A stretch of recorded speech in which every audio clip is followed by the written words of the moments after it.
In many countries, religious freedom is not a concept, it is a question of survival. For simply belonging to the wrong religion, countless numbers of people have been killed, many others have disappeared, and still more have been imprisoned indefinitely. Researching over a 2-year period, from 2016 to 2018, Aid to the Church in Need's Global Religious Freedom in the World report seeks to highlight areas of the world where religious persecution limits the rights of individuals to practice their faith and indicates the improvement or decline of religious freedom in each country. Analyzing 196 countries, the report finds evidence of significant religious freedom violations in 38 nations. Within these, the situation for minority groups in the last 2 years has worsened in 18 countries, almost half.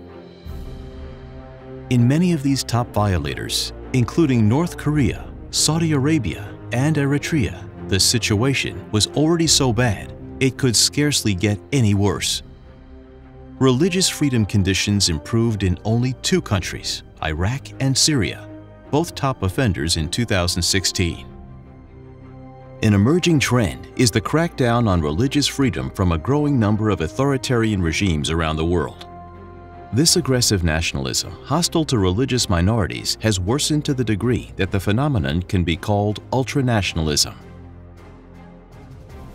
Among these, India is particularly significant, report after report highlighting egregious acts of violence against religious minorities, notably Christians and Muslims, reveals the emergence of a particularly aggressive form of Hindu nationalism called Hindutva.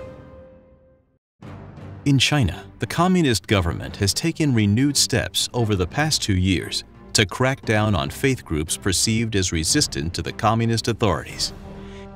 In Myanmar, in September 2017, the nationalist Buddhist regime started a major military offensive against the Rohingya Muslims, driving over 700,000 people to neighboring Bangladesh, joining the 200,000 already refuged there. Religious nationalism has provoked a growing intolerance against religious minorities in Russia and Kyrgyzstan, resulting in degrading of their classification to the category of discrimination. In Turkey too, in response to the failed July 2016 coup, minority faith groups have increasingly come under renewed pressure. Although the military threat from radical Islamic groups including ISIS and Al-Qaeda has declined in Iraq and Syria since 2016, the mentality is still prevalent, continuing to threaten the religious minorities and, through the resulting refugee crisis, the stability of neighboring countries. The threat from fundamentalist Islam has since spread to other countries. For example, in Africa, where a new front of Islamic fundamentalism, supported in part by Arab states, is erupting with devastating consequences for religious minorities, notably Christians.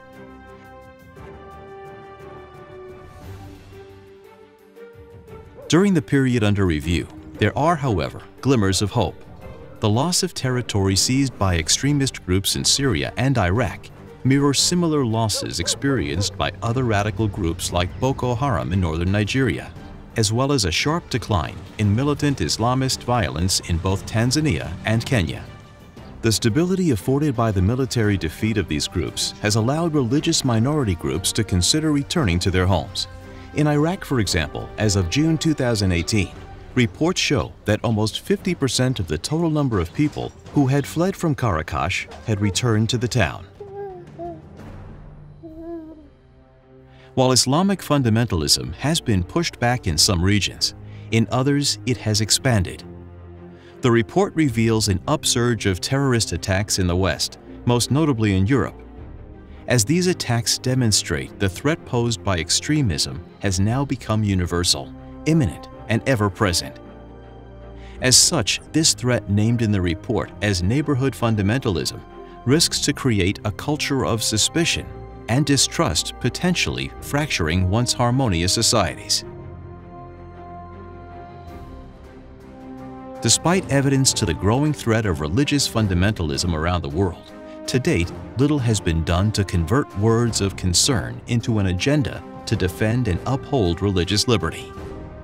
The facts in the report show that there is a barrier of indifference, behind which the suffering of religious minority goes largely unnoticed.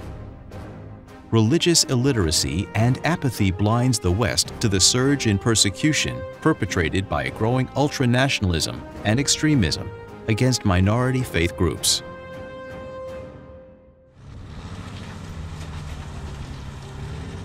As Cardinal Dieudonné Zapalenga, Archbishop of Bangui, stated, "Either we succeed in restoring peace, or we will disappear. And this is only possible if religious freedom is understood, accepted, and upheld."